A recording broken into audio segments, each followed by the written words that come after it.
A paz do Senhor, irmãos, chegando para mais uma meditação na Palavra de Deus. E antes que façamos esta leitura, eu quero fazer-lhe um convite.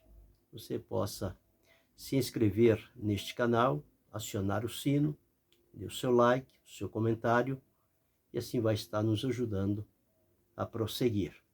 E contamos também com a sua oração.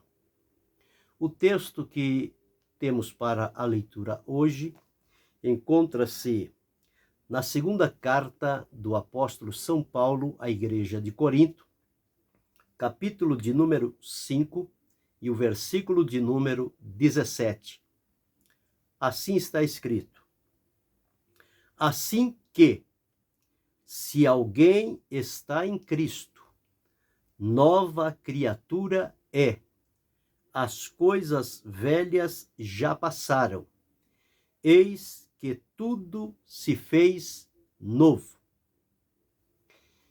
Este pequeno versículo traz em si lições importantes, profundas e necessárias, relacionadas a mudanças que são operadas por ocasião da salvação. O apóstolo, escrevendo à igreja de Corinto, ele traz esta verdade que, se alguém está em Cristo, nova criatura é. Pois bem, para que alguém possa estar em Cristo, em primeiro lugar, há necessidade de que se haja ou exista a proclamação do Evangelho, o testemunho pregado, o testemunho de Jesus anunciado, o Evangelho, cujo seu conteúdo é exclusivamente a pessoa de Jesus. E quando pregamos o Evangelho, nós falamos sobre Jesus despojar-se da sua glória, assumir a forma humana, vir habitar entre nós, viver entre nós, e quando chegou o momento necessário, ele começou seu ministério, e ao término deste ministério, ele disse que convinha que o Filho do Homem fosse entregue nas mãos dos homens, e ele fosse morto, mas que ao terceiro dia ele haveria de ressuscitar. Jesus veio para realizar a obra da salvação, sem a qual nenhum de nós teríamos condições de ser salvos na presença de Deus, se não houvesse para nós um Salvador. E Jesus não é um Salvador qualquer. Jesus é o grande Salvador, o único Salvador, enviado por Deus, aprovado por Deus, e com um trabalho tão maravilhoso realizado, o sacrifício da sua vida em favor da humanidade. Porque nós somos grandes pecadores. E para grandes pecadores, diante da presença de Deus, há necessidade de um grande Salvador. E Jesus é este grande e maravilhoso Salvador. Então, quando este evangelho, falando sobre Jesus, a vida de Jesus, os ensinos de Jesus, o sofrimento de Jesus, o julgamento que Jesus passou, aqueles 6 julgamentos numa noite, 3 religiosos e 3 civis perante aquele povo, quando ele foi levado à crucificação, quando de lá o tiraram e sepultaram, mas ao terceiro dia, diz-nos a Escritura, que ele ressuscitou. E ao ressuscitar, Jesus apareceu aos seus discípulos e disse a eles que começassem em Jerusalém a pregar sobre o arrependimento, para que o povo se arrependessem e agora crescem no sacrifício realizado e efetivado pelo Senhor Jesus Cristo na cruz do Calvário. Pela Escritura, entendemos que o Senhor Jesus morreu por causa dos nossos pecados, mas ele ressuscitou por causa da nossa justificação. O sacrifício de Jesus estava feito, estava aceito diante de Deus, colocado à disposição da humanidade. Mas esta humanidade, eu e você, e tantos outros que vivem por este mundo, só teríamos condições de alcançar esta salvação quando ela fosse coroada, então, com a ressurreição de Jesus, que foi por causa da nossa justificação. Então, em linhas gerais, o que é que entendemos?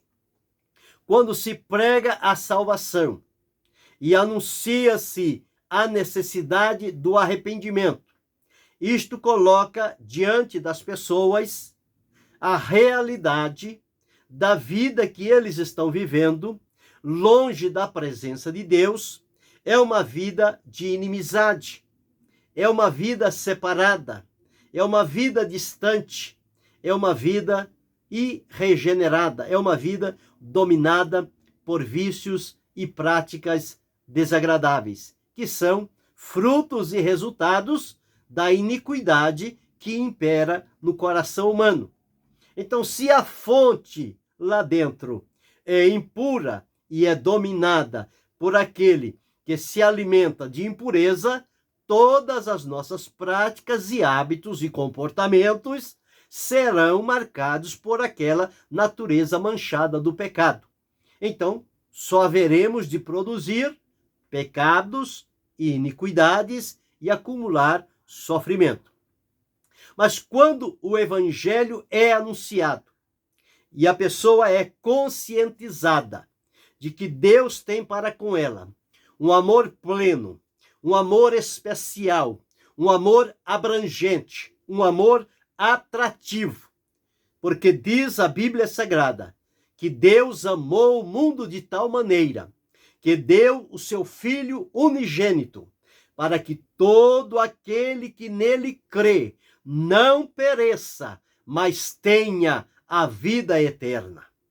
Então, o amor de Deus fez com que ele fosse demonstrado na pessoa de Jesus Cristo, que morreu por nós, e agora, ao crer em Jesus e aceitar a validade do seu sacrifício em nosso favor, porque ele levou em seu corpo os nossos pecados e as nossas iniquidades, para que nós, ao encontrarmos com Jesus, pela proclamação do Evangelho, da sua palavra viva e poderosa, fôssemos levados ao arrependimento. Então, primeiro ouvimos a palavra, os feitos de Jesus, a obra consumada por Jesus no Calvário. Este relato da vida de Jesus gera fé no nosso coração, então nós passamos a crer, a acreditar naquilo, e o que Jesus está oferecendo é o quê? Vinde a mim, todos vós que estáis cansados e oprimidos, e eu vos aliviarei. Jesus está dizendo, venham a mim, da maneira em que vocês estão, e eu tenho para vocês alívio, descanso, perdão, libertação, transformação, paz, direção, alegria, vitória, satisfação e foco para ter uma vida de acordo com a vontade de Deus. Então, quando nós entendemos isto, somos levados ao arrependimento por estar vivendo longe da presença de Deus. E o que precisamos fazer então para que o sacrifício de Jesus tenha a sua eficácia, ou seja, o seu resultado prático na minha vida e na sua vida? Então é preciso que aceitemos a Jesus, coloquemos a nossa vida à disposição de Jesus. E quando nós somos levados a Jesus, alcançados pelo seu amor, pelo seu sacrifício, pela sua misericórdia, Então, ele nos recebe. E ao nos receber, ele nos perdoa. Então, quando chegamos a Jesus, está escrito aqui que se alguém está em Cristo, alguém veio do mundo, do pecado, da incredulidade, da condenação, das mazelas desta vida, ele veio a Cristo. E ao chegar a Cristo, atraído por esta palavra anunciada, que na Escritura nos afirma que é a palavra da fé, ela está junto de ti, na tua boca e no teu coração. Esta é a palavra da fé que anunciamos, a saber, se com a tua boca confessares ao Senhor Jesus e em teu coração creres que Deus o ressuscitou dos mortos, serás salvo. Porque com a boca se faz a confissão e com o coração assegura a credibilidade da palavra do Senhor para a salvação. Então, chegando a Cristo, não há necessidade de que a pessoa se prepare primeiro para depois Jesus recebê-la e ela ter os seus pecados perdoados. Eu vou primeiro me preparar, eu não estou preparado para a salvação, eu preciso me preparar, eu preciso deixar algumas coisas, alguns vícios, alguns hábitos, algumas práticas que eu sei que Deus não aceita, e depois, quando eu fizer isto, então eu vou estar pronto para ir a Jesus. Não. Com Jesus, você vem do jeito que está. Manchado, marcado, contaminado, do jeito que você estiver, arrebentado, não importa. Venha como estás. Jesus não lhe coloca nenhuma condição ou imposição antes de você vir a ele. Ele diz, vinde a mim. Então você vem, porque ele conhece, ele sabe a tua estrutura, ele sabe o teu dia a dia, ele sabe o interior do teu coração, ele conhece tudo a meu e a teu respeito. Então não precisamos fazer nada para tentar nos mascarar diante de Jesus, fazer um preparativo para se mostrar uma coisa que não somos. Não. Ele sabe tudo que há dentro do ser humano. Não precisa ninguém lhe dizer nada e ninguém ocultar nada, porque não vai esconder de Jesus. Então venha como está. Venha a Jesus da maneira que você se encontra. E deixe que Jesus se encarregará de transformar a sua vida, operar nela as mudanças que se fizerem necessárias, decorrentes da salvação que ele preparou para toda a humanidade. Quem nele crê será salvo. Quem não crê já está condenado. É o que diz a palavra de Deus. E o texto que li nesta oportunidade, ele nos afirma, assim que, se alguém está em Cristo, nova criatura é.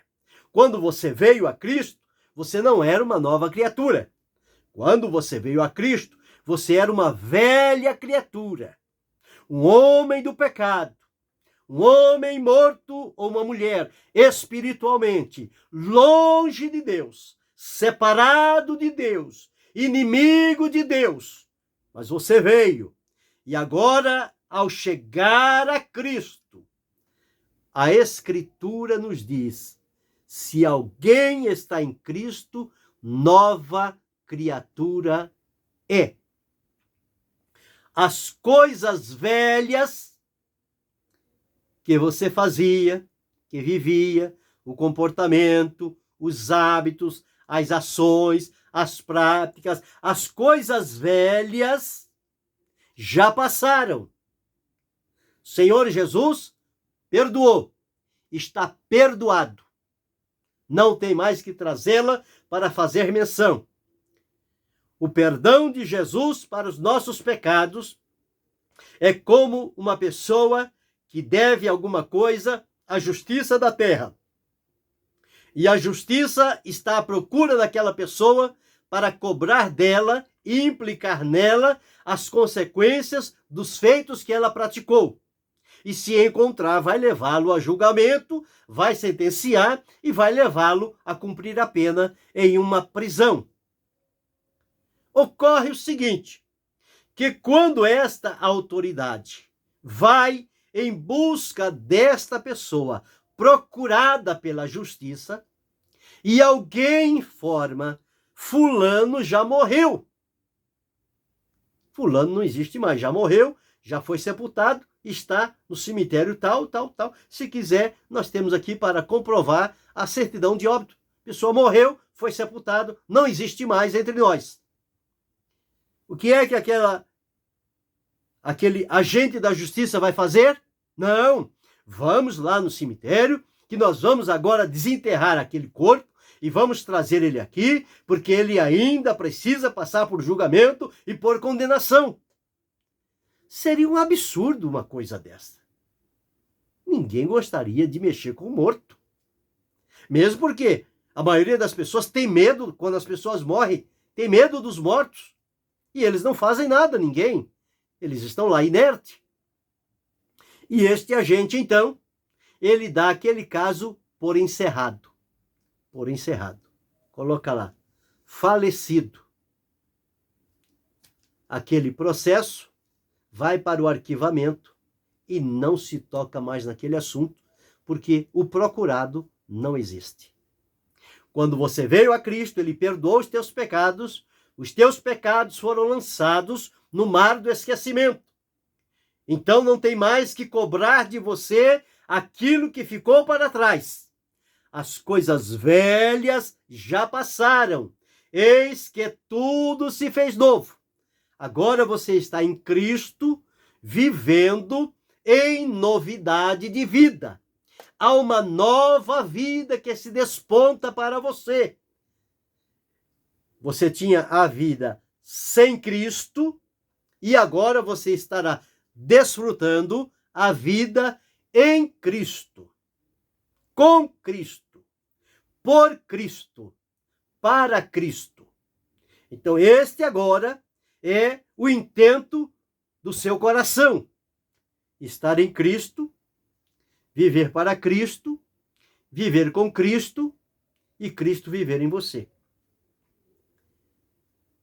O apóstolo Paulo escreveu: já não vivo mais eu, mas Cristo vive em mim. E a vida que agora vivo, vivo-a na fé do Filho de Deus, o qual me amou e a si mesmo se entregou por mim. Então, estar em Jesus é ser transformado em uma nova criatura. Agora tem um novo Senhor a seguir. Agora terá novas oportunidades. Agora terá uma visão diferente, um sentimento diferente, uma vontade diferente, uma disposição diferente, um comportamento diferente, um hábito diferente. Tudo agora será diferente. Porque você agora está desfrutando de uma vida nova. Se a vida é nova, tudo mais a seguir nesta vida tem que ser novo, tem que ter a marca da novidade, tem que ser algo novo, não pode ser velho. Não pode estar em Cristo, ser uma nova criatura e continuar vivendo uma vida velha, e continuar tendo um comportamento velho, e continuar tendo um linguajar velho. Não, isso não condiz com a nova criatura. A nova criatura é diferente. É diferente. E quando as pessoas encontram um homem e uma mulher que conheceram ao longo da vida e tinham conhecimento da prática, do comportamento daquelas pessoas, e a partir do momento em que eles foram levados a Jesus, perdoados por Jesus, transformados por Jesus e tem agora uma vida nova com Cristo, quando as pessoas observam, eles dizem: eu não acredito. Totalmente diferente, nem parece mais aquele homem, nem parece mais aquela mulher. Totalmente diferente. É uma outra pessoa. É um novo homem. É uma nova mulher. É isto que o Evangelho faz. O Evangelho tem esta característica de quando as pessoas veem a Jesus, eles são transformados e são feitos nova criatura na presença de Deus. Então este é o resultado quando a pessoa vem a Cristo. Então ele se torna uma nova criatura. E esta nova criatura agora, ela vai experimentar diversas mudanças na sua vida. E estas mudanças, elas vêm para ficar. Então, o viver antigo, a prática antiga, o costume antigo, vai dar lugar às qualidades da nova vida, da vida em Cristo, a vida que agrada a Deus. Então está dito, se alguém está em Cristo, nova criatura é. As coisas velhas já passaram, tudo se fez novo. Você não pode mais voltar a viver da maneira antiga, porque você veio a Cristo, Cristo o recebeu, Cristo o aceitou, Cristo o transformou, Cristo o libertou e ele veio habitar em você. Então você não pode desagradá-lo, porque ele agora é o teu Senhor, é o teu Salvador, é o teu libertador, é o nosso Salvador, é Jesus. Então, nós começamos a passar por algumas mudanças. E dentre essas, nós vamos observar pelo menos 7 mudanças que acontecem na nossa vida no momento em que somos levados a Cristo e recebidos por Ele. Perdoado, transformado, justificado, ou seja, declarado justo, inocente, porque alguém pagou o preço, e nós não devemos pagá-lo segunda vez o que já foi pago. É aceitar pela fé e receber a misericórdia e a graça de Deus em nossa vida e trilhar por caminhos retos, caminhos que glorifiquem o nome do Senhor. Então, a primeira mudança que acontece na vida de um homem, de uma mulher, quando ele ou ela se tornam nova criatura, é que eles mudam de parentela. Eles tinham um pai. Eles tinham identidade com o pai deles. A prática que eles faziam neste mundo identificava quem era o pai deles. Mas agora, como nova criatura em Cristo, a parentela dele foi mudada.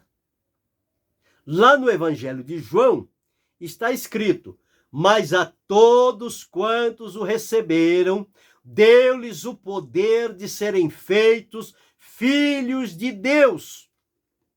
Filhos de Deus, a saber, os que creem no seu nome, os quais não nasceram da carne, não nasceram do sangue, não nasceram da vontade do varão, mas nasceram de Deus, nascido de Deus, mudança de parentela. Você nasceu de Deus. Deus deu o direito de que você se tornasse filho de Deus. Então Deus agora é o seu pai. Ele sendo o seu pai, você é filho dele. Então, mudou a parentela. A sua identidade agora é com o pai que você tem, que é Deus.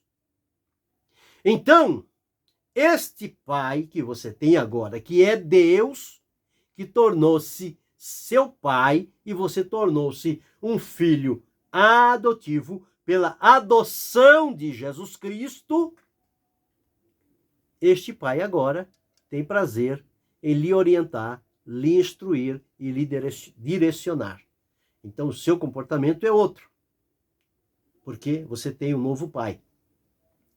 Mas tem uma mudança também lá no interior, porque em nós tínhamos um coração duro, incrédulo, enganoso, infiel, cheio de perjúrio, de estratégias, de falácias, de embaraços. Este era o coração. E a Escritura Sagrada diz que enganoso é o coração mais do que todas as coisas, e perverso, quem o conhecerá? Mas a palavra de Deus diz que o Senhor tirará de nós o coração de pedra e colocará em nós um coração de carne, e dentro deste coração o Senhor Deus colocará o Espírito dele dentro deste novo coração que ele colocará em nós. É um novo coração. Ou seja, o entendimento, a consciência, as realizações, os fundamentos do nosso coração vão estar identificados agora com o nosso Pai. Nós somos da família. Nós temos um coração igual ao coração do Pai. Então nós precisamos ter esta mudança de coração. E Deus faz assim, porque Ele diz na palavra que nós precisamos entrar por este caminho. O escritor aos Hebreus diz: cheguemo-nos, pois, com verdadeiro coração, em inteira certeza de fé, tendo purificado o coração da má consciência e o corpo lavado com água limpa. Então, purificados, mudança de coração. Então, já tivemos a primeira mudança de parentela. Nosso pai, a nossa família, é outra agora.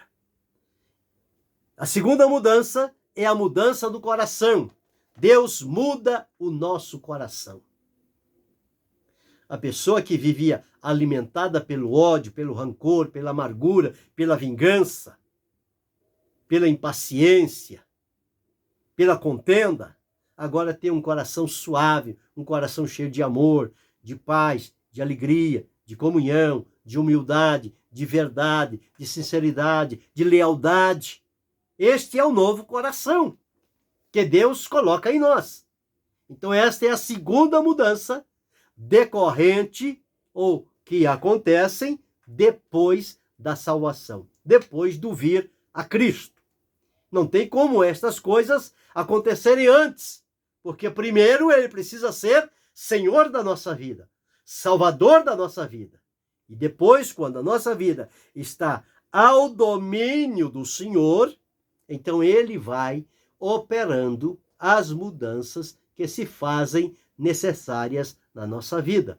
É como alguém adquire uma propriedade, uma casa, um carro, um bem, ou seja lá o que for. E o morador antigo tinha um hábito, tinha um costume. E tudo era feito de acordo com o padrão dele. O novo morador, ao chegar naquele local, ele vai analisar, ele vai fazer o levantamento da situação e ele vai dizer: olha, este aqui eu não quero, isso aqui eu vou mudar, aquele outro eu vou mudar, ali mais além eu vou mudar, eu vou fazer isto, e faz uma transformação, faz uma mudança. E quando alguém chega naquela casa, diz: mas está toda diferente esta casa, o que aconteceu aqui? É porque o dono agora é outro, é um novo dono. Assim aconteceu comigo e com você. Quando alguém observa mudanças na nossa vida, é porque mudou o dono, mudou o proprietário. Nós somos agora propriedades de Jesus. Ele é o nosso dono, ele é o nosso proprietário. Ele é que coordena as mudanças necessárias para a nossa vida. E então já vimos duas mudanças. Mudança de parentela, mudança de coração. Mas tem também a mudança de mente. A Bíblia diz: transformai-vos, ou seja transformado pela renovação do vosso entendimento, para que experimenteis qual seja a boa, agradável e perfeita vontade de Deus, levando todo pensamento cativo a Jesus. Então, há uma mudança na nossa mente, o centro do pensamento. Então, os pensamentos que nós tínhamos antigamente, eles agora não vão existir mais, porque há uma nova mente. E nós recebemos pela salvação a mente de Cristo. E com a mente de Cristo atuando na nossa mente, nós somos levados ao pensamento das coisas que glorifiquem a Deus. Então passamos pela mudança da mente. A mente, ela recebe uma transformação. E nós já falamos aqui também, mudança de vida. É uma nova criatura, quer dizer, recebeu uma nova vida. Vida nova. Vida nova. A Escritura nos diz que, assim como Jesus morreu e foi sepultado, nós também, uma vez crendo em Jesus, pela simbologia do batismo, nós morremos para o pecado e ressuscitamos para Deus em novidade de vida. É uma vida nova. É uma vida que promete. É uma vida que tem em si todas as condições necessárias para produzir para a glória de Deus. Então temos a mudança de vida. Vivemos uma outra vida, totalmente diferente. Se mentia, não mente mais, se enganava, não engana mais, se fazia trapaça, não faz mais, se colocava impropério, se era vingativo, se era rebelado, tudo isso passa. Agora é uma pessoa centrado em Jesus. A vida voltada para Jesus, andando em novidade de vida.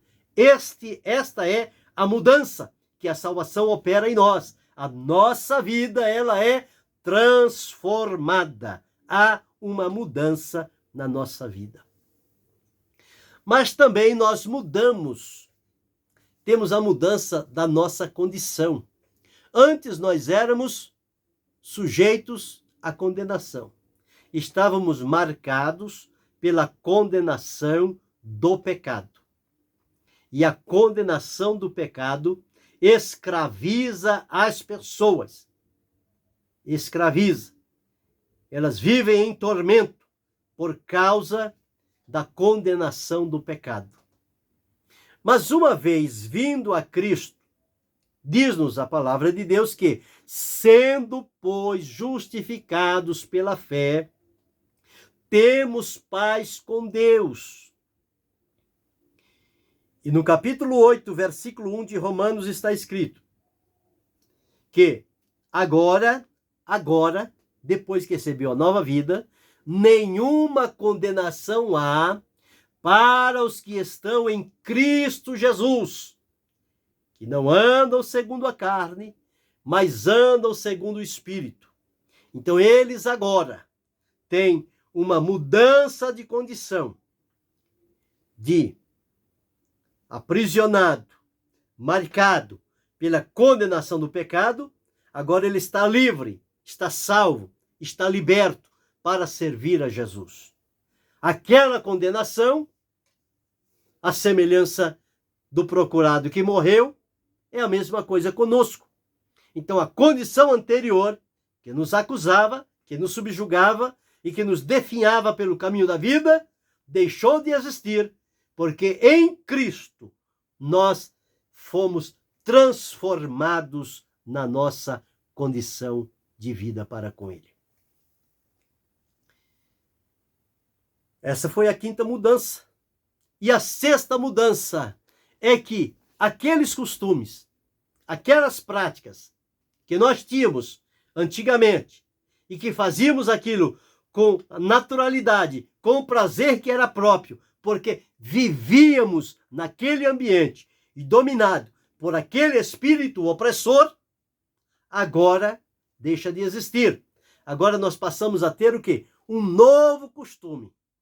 Porque se outrora nós oferecíamos os nossos membros como instrumentos de iniquidade para a prática do pecado, agora, justificados, nós temos que oferecer os nossos membros como instrumentos de justiça para santificação em Jesus Cristo. Então, nós fomos feitos agora servos da justiça e os nossos membros, a nossa vida, os nossos costumes, eles devem agora estar a serviço de Jesus. Porque é em Cristo que nós estamos. Então, tudo o que fazemos, pensamos ou idealizamos, deve estar focado em Jesus. Jesus. Jesus. E, finalmente, haverá ainda uma transformação.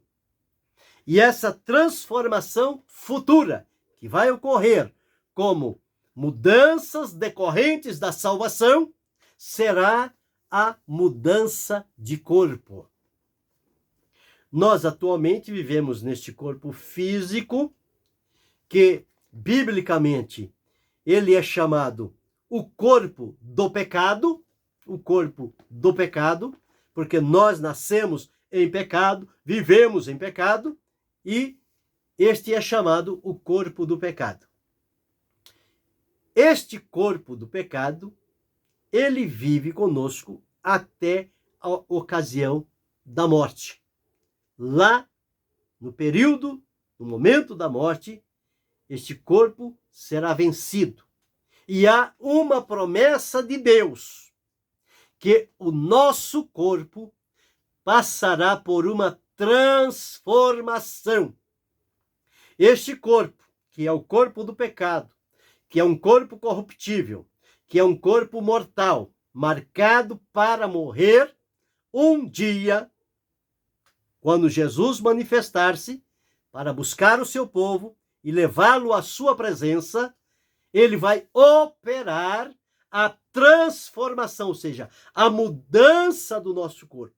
Então, haveremos de receber um corpo transformado, espiritual, semelhante ao corpo de Jesus glorificado. Porque Jesus morreu, ressuscitou e foi glorificado. Então, ele habita no céu com um corpo de glória, um corpo glorificado.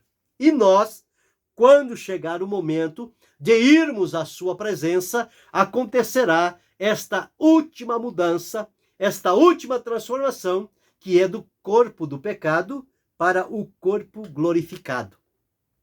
E com este corpo glorificado, nós estaremos aptos a estar e viver na presença de Deus por toda a eternidade. Então, estas são as mudanças pelas quais nós atravessamos enquanto estamos em Cristo.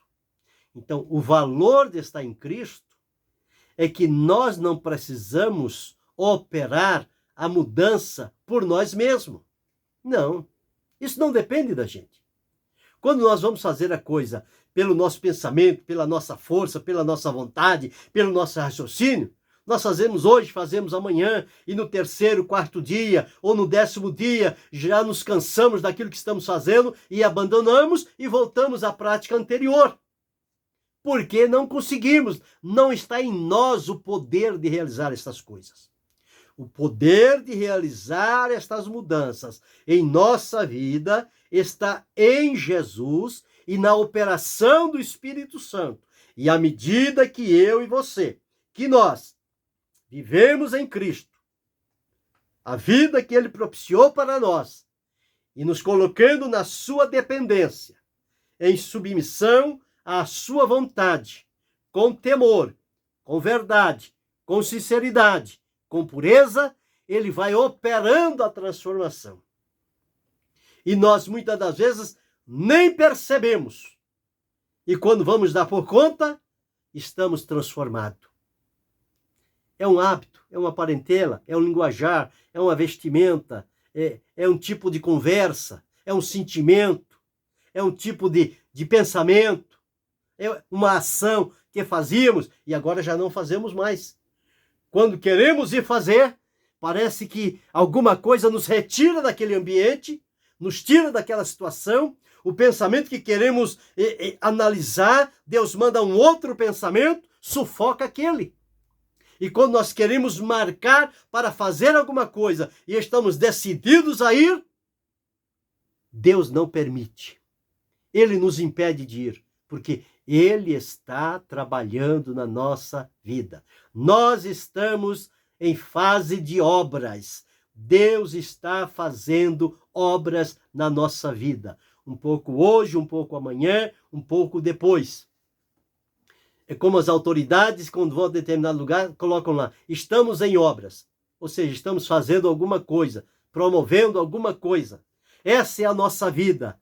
Todo dia, Jesus está realizando uma obra na nossa vida. Uma transformação, uma libertação, um direcionamento, uma purificação, um foco para a nossa vida, porque a Escritura nos diz que aquele que em vós começou a boa obra, ele a aperfeiçoará até o dia de Jesus Cristo. Até que Jesus venha nos buscar, nós estaremos passando por transformações na nossa vida pela condição de estarmos em Cristo. Assim que, se alguém está em Cristo, nova criatura é. As coisas velhas já passaram, eis que tudo se fez novo. Alegra-te, irmão, alegra-te, irmã. Você está sendo trabalhado pelas mãos do Senhor Jesus. Fica na dependência dele. Deixa que ele tome a liberdade de operar na sua vida. Você já está em Cristo. Você já teve a mudança de parentela. Você é filho, filha de Deus. Você já tem a mudança do coração. Teu coração está voltado e contrito para adorar a Deus, para celebrá-lo, para glorificá-lo. Você tem a mudança de mente, a mudança de vida, mudança de condição, mudança de costume e mudança de corpo, que logo mais vai acontecer em todos nós. Anima-te com esta palavra. Segue firme o teu caminho. Não te desanime. Não te preocupe com embaraços e problemas que surgem pela caminhada. Quem está te conduzindo é fiel para te guardar, para te proteger e para te livrar de todo mal. Descansa e espera no Senhor. Guarde consigo esta palavra e que Deus te abençoe em nome de Jesus. Amém.